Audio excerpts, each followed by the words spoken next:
And for the last guest of the night, I am proud and happy to be joined by Jarrett Bihar. How you doing tonight, Jarrett? Hey Carl, how you doing? It's Long great time to no talk. speak.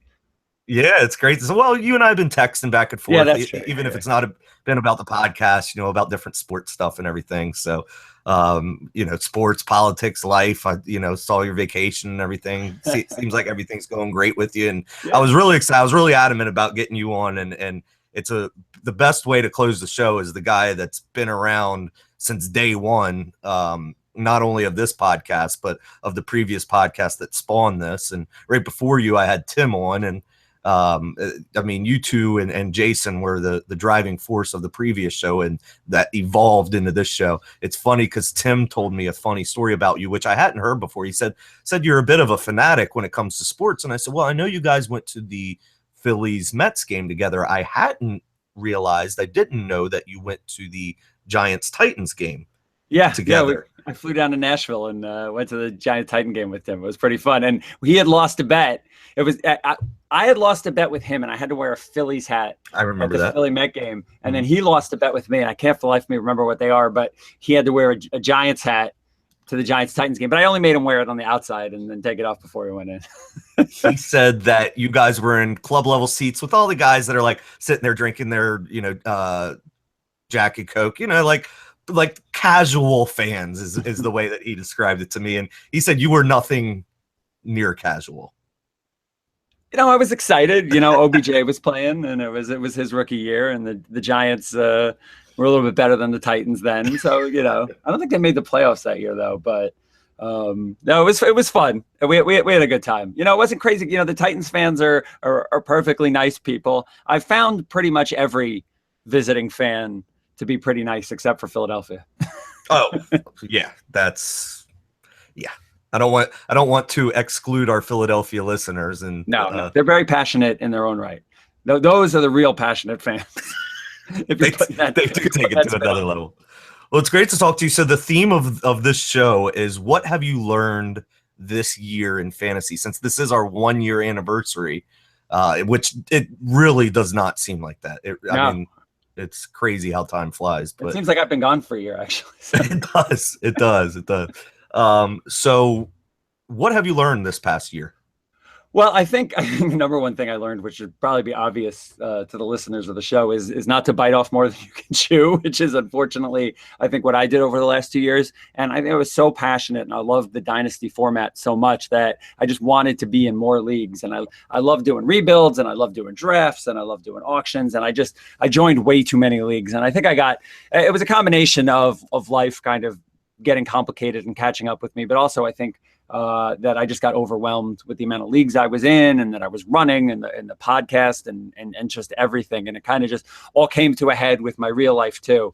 And so I think that, and I think my team suffered this year from me being spread too thin. So I think that the number one thing is to kind of know your limits and not take on more than you can handle, and really focus on doing a few or a couple or one league well, instead of doing 9 different leagues. Because like me, I wanted to own every player in one league or the other. Right. I think that was the driving force. Like I didn't have Julio, so I wanted to play into a league, and I kept joining leagues until I got Julio, and then other things like that. And it just got to be too much. And I think you kind of have to know your limits, and it's almost like gambling. It becomes addictive, and you have to kind of slow yourself down.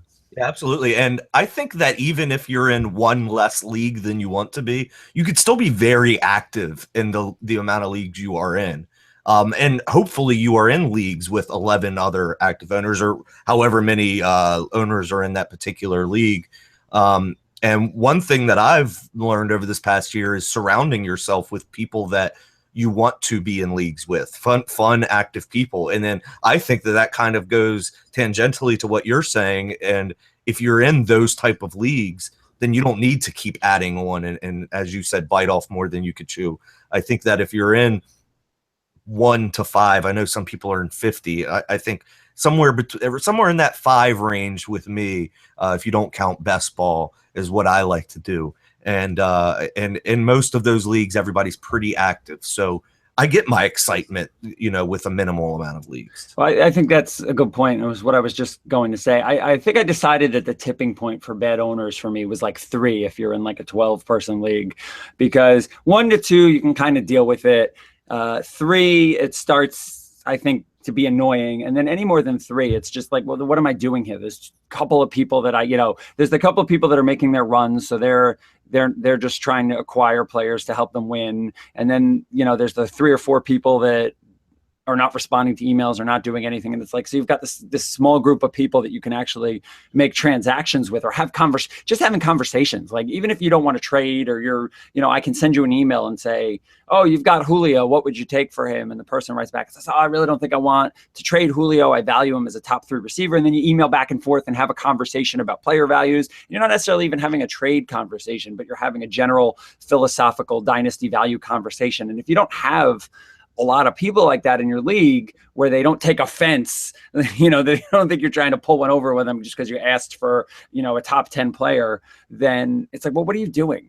And I realized I don't want to be in the leagues with those people anymore. And instead of just dropping those teams because I happen to like the players I had, and finding leagues where I liked the owners, I just kind of did both. And then I got frustrated. And I think that led to me getting burnt out. And I think you're exactly right. I think you got to like the owners in your league first and foremost, and you got to want to be in leagues with them. And if you don't, you should just drop the league and move on.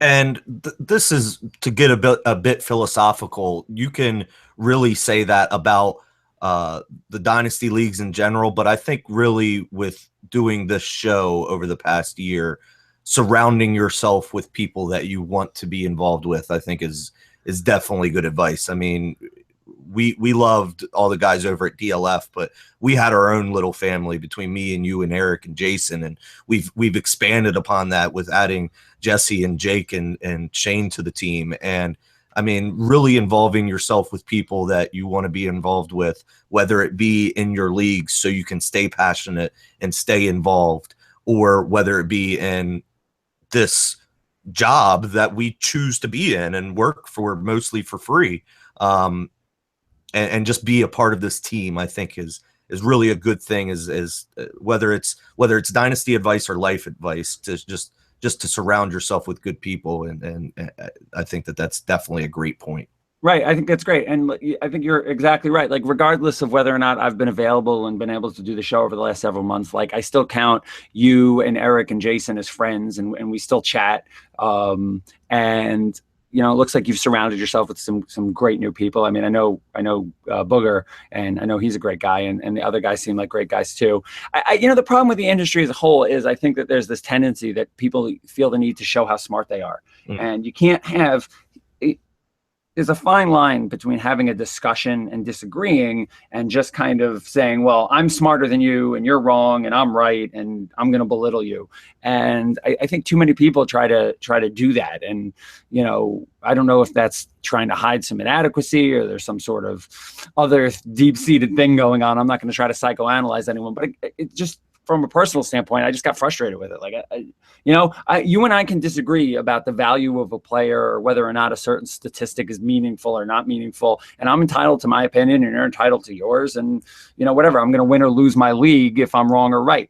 But it doesn't make you a bad person. It doesn't make me a bad person. And people need to realize, even the people that are doing this for a living, that, there's no reason to take it personally. I don't take my job personally that I actually do for a living. Like, that's the one thing I hate, is when other attorneys take their cases personally. Like, I'm just representing someone, so are you. We're both doing our job. Let's act professional. And I think sometimes when you live your whole life behind a computer screen, you forget that. Yeah, absolutely. Well, I want to thank you for making time for us. There's two entities, I guess you could say, that I wanted to thank that I didn't. One is RSO. They haven't been around 24/7, but we've been discussing with them behind the scenes pretty much since day one. We started up the podcast, and now they're still our sponsor now. And more importantly, I thanked Shane, I thanked Eric, I thanked Jason, Tim, you, our guest this week, JJ. More importantly, I think who deserves the most thanks is the listeners and the readers and the fans of the show. You really do keep us going. If you guys weren't listening, we wouldn't do this. So there's so many people that interact with us on Twitter. We get emails into Dynasty One fantasy.com or at gmail.com. I'm sorry. And just everybody that interacts with everybody, it really makes this worth doing. So for 1 year, you guys deserve the biggest thanks. You guys, you gals, everybody who's listening. I mean, we see all the different countries that you're listening from. We see, every time you download a podcast, we see how many people are doing that. So I want to say thank you to you guys. And again, thank you to you, Jarrett, for coming on this week. Yeah, thanks a lot for having me, and hopefully I'll be coming back around a little bit more frequently now. Well, as you know, we'd love to have you each and every week. So whenever you do have time, we'd love to have you on. So you can follow Jarrett at Eye of the Gator. Follow me at Carl Safchik. You can follow the show at Dynasty One Podcast. And thank you. 51 episodes in. We did miss 1 week. This is why it's not episode 52. But 51 episodes in, 1 year in. Thank you, everybody, for listening. And have a good year. All right, awesome. Thanks, dude. All right, thanks, man. I'll talk to you later. All right, bud. Bye.